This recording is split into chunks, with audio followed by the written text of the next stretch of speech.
Anthony Cervino here on the RotoWire Fantasy Football YouTube channel with my top players we should buy, sell, and hold in NFL Week 10.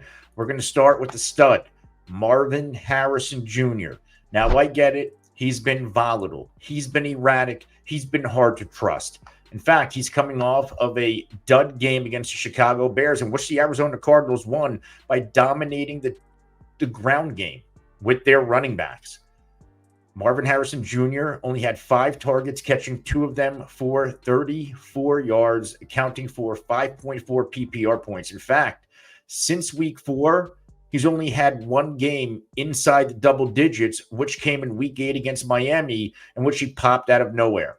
So why are we buying Marvin Harrison Jr.? Well, he is still getting 22.4% of the team targets, which is 87th percentile amongst qualifying wide receivers using the tools and metrics on RotoWire.com. He's also being targeted on 25.3% of the routes he is running. He's also averaging 84.6 air yards per game. The issue, he has a very low catch rate at 50.9. Once this rapport with Kyler Murray begins to click, it's wheels up for Marvin Harrison Jr. Now, this week he gets the Jets. They're number 1 against fantasy wide receivers. Then the week 11 bye. The reason why we are buying Marvin Harrison Jr. because his value might be at an all-time low, which is the perfect buying window. After the bye, however, look at the schedule. It is a dream schedule. Seattle, Minnesota, Seattle again, New England, Carolina, fantasy championship against the Rams. This is an outstanding schedule. A lot of very favorable matchups. And at that point, coming out the bye, we really could see the rapport between Kyler and this outstanding rookie begin to flourish. Let's go to Tyrone Tracy. I absolutely am all in on Tyrone Tracy. He should be not only rostered everywhere, but if you don't have him, you want to get him. This guy could be a league winner down the stretch. Coming off a tough game against Washington. Washington is ascending defense, and Dan Quinn knows how to take out key players. They let Malik Neighbors try to beat them this week and took out Tyrone Tracy, who's been, in theory, their hottest offensive player. If we look at Tracy, since he's been seeing extended time, he's had over 14 PPR points in 3 out of his past 5 games, 2 of which over 22 PPR points. In 2 of those games, over 129 yards rushing on this offense. Even going back to this Washington game, he ran the ball 16 times and managed 66 yards. He's a touchdown away from having a very good fantasy outing. What he really does well, it's catch the ball out of the backfield. He's a converted wide receiver in college. He only had 1 target last week. If he's getting his normal 3 to 4 targets a game, then we're in play for a high floor player. It just wasn't his week. And it wasn't for the lack of trying. This past game against Washington, Tyrone Tracy had 4 total red zone touches. He just didn't cash in. This week, it's going to go off. Tyrone Tracy gets the Carolina Panthers.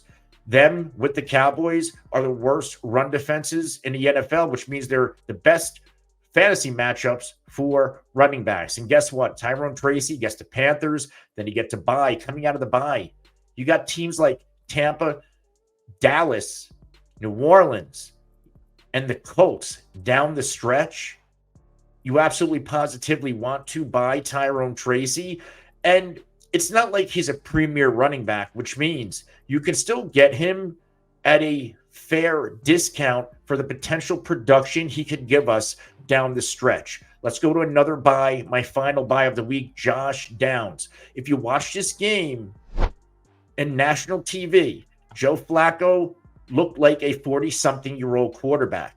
But Josh Downs still had a solid game. He still had 9 targets, hauling in 6 for 60, 12 PPR points.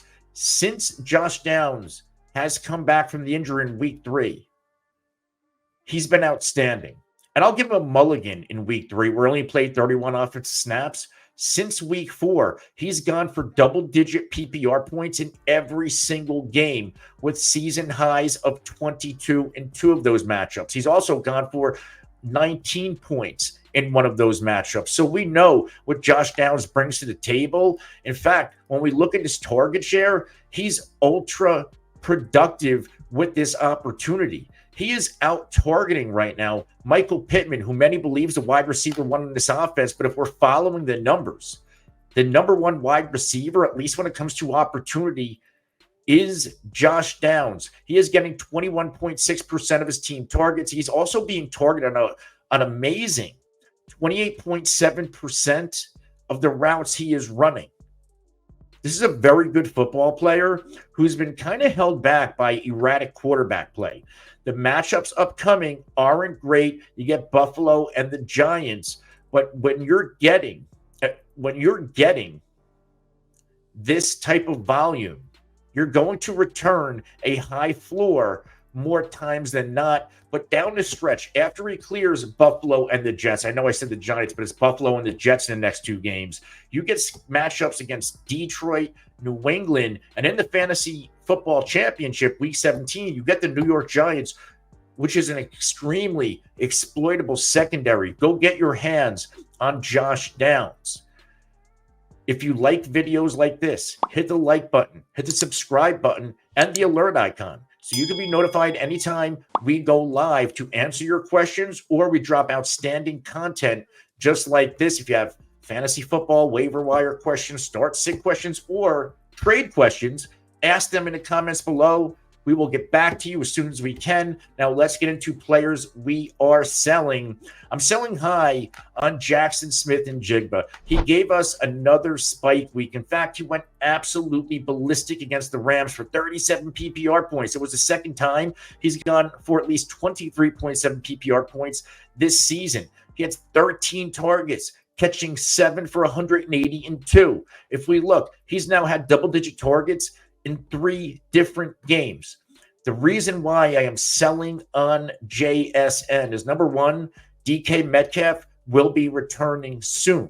Number 2, if you look at what JSN has given us outside of these spike weeks, he's gone under 13 PPR points in every other game, including 3 duds where he's given us under 6.9 PPR points. If you look at where he is at fantasy points per game and fantasy points total at his position, he looks like a strong player. But in reality, if you take away these spike weeks, he's really just a high floor wide receiver 3, which is why sell JSN coming off of this spike week, because you can get some pretty good value in return and bolster yourself at another position of need. We're also going to sell high on Cooper Kupp. Cooper Kupp's been back 2 games. He's given us at least 16 PPR points in both of them, with a high of 21.4 last week against Seattle. In this Seattle matchup, he had 14 targets, catching 11 for 104 yards. So why are we going to sell Cooper Kupp? Because I don't believe at this juncture that Cooper Kupp is the wide receiver 1 in this offense. Let's scale it back. In week 1, we know Puka Nacua got a little bit banged up. He exits the game early. Cooper Kupp ends up with 21 targets. This past game, Puka Nacua gets ejected. Cooper Kupp ends up with 14 targets. But last week, against Minnesota, when both Puka Nacua and Cooper Kupp, they both returned from the injury. Nacua played 35 snaps. Kupp played 37 snaps. Puka had 9 targets. Kupp had 8 targets. They're a lot closer than people think. And I fully believe when Puka Nacua is fully healthy and he's not getting kicked out of a game, that he's going to operate as the power wide receiver 1 in this offense, which makes me believe Cooper Kupp's going to be devalued. Not saying that Cooper Kupp's not going to have value in this offense. There are people out there who still view Cooper Kupp as the guy. At this juncture of a 31-year-old Cooper Kupp's career, He is a number 2 wide receiver in this offense. He's still going to bring high fantasy value, but there are people out there, like I said, they will pay as if Cooper Kupp is still that guy who should garner first or second round draft capital, and he is not. Sell him before people figure it out. Let's go to players we are holding. Number 1, DeAndre Hopkins. I get it. This, in theory, looks like another sell-high opportunity. He goes off this week against Tampa Bay. 28.6 PPR points, 8 for 86 and 2 touchdowns on 9 targets. If you look at the schedule down the stretch, a couple of bad ones, a couple of good ones. The good ones coming to fantasy playoffs against Cleveland, Houston. The bad ones are coming up next against Denver, Buffalo, Vegas, Chargers. So why are we holding DeAndre Hopkins? Well, it's not like DeAndre Hopkins is attached to just any quarterback. He's attached to Patrick Mahomes. And we saw, if you watched the game on Monday night, the throws he was making to DeAndre Hopkins, he was throwing it as if he had full trust. Hey, my guy is going to come down with the football. And that's a trust he hasn't had since Tyreek Hill. And that's a trust he hasn't had in a wide receiver outside of Travis Kelce. We know Kelce isn't a wide receiver. There's so much trust in this pairing already. It's only going to grow. And when we take it into these tough matchups, Mahomes doesn't care about the defense. He's going to go put the ball up in the air with the full confidence that DeAndre Hopkins will come down with it. I get it. It's really easy to think sell DeAndre Hopkins high. He's a 32-year-old wide receiver. He just had a really good game against one of the worst secondaries in the NFL. I think it's a mistake. I think down the stretch, we could expect high-end wide receiver 2 or back-end wide receiver 1 production from DeAndre Hopkins. We're going to close with Darnell Mooney. I am holding on to Darnell Mooney. Again, this is another erratic wide receiver. After popping early in the season, he kind of cooled off in week 6 and 7. But in the past 2 games, we are starting to see Darnell Mooney once again ascend. He's now had back-to-back games where he's 18.6 PPR points. He's gone for double-digit PPR points in all but 4 games this year. His lowest double-digit PPR point total was 14.6. He's also getting targeted. He's had at least 6 targets in 3 straight games, 2 of which over 8 targets. He is getting 23.9% of his team targets, and he's being targeted on 23.8% of the routes he is running. He's a big play receiver, but he's also being used as a chain mover. And now we have to focus on the fact that Drake London is dealing with a hip injury. They're calling him day to day, but there's a chance that he misses a game. If Drake London is not on the field, Darnell Mooney will operate as a de facto number 1 wide receiver. And even if London is on the field, we are still seeing enough volume going towards Mooney's direction for him to continue giving us very solid fantasy output. This is a player I want down the stretch, and this is another guy. Tough schedule. Only 2 favorable matchups with Minnesota and this week against the Saints, and a lot of tough ones.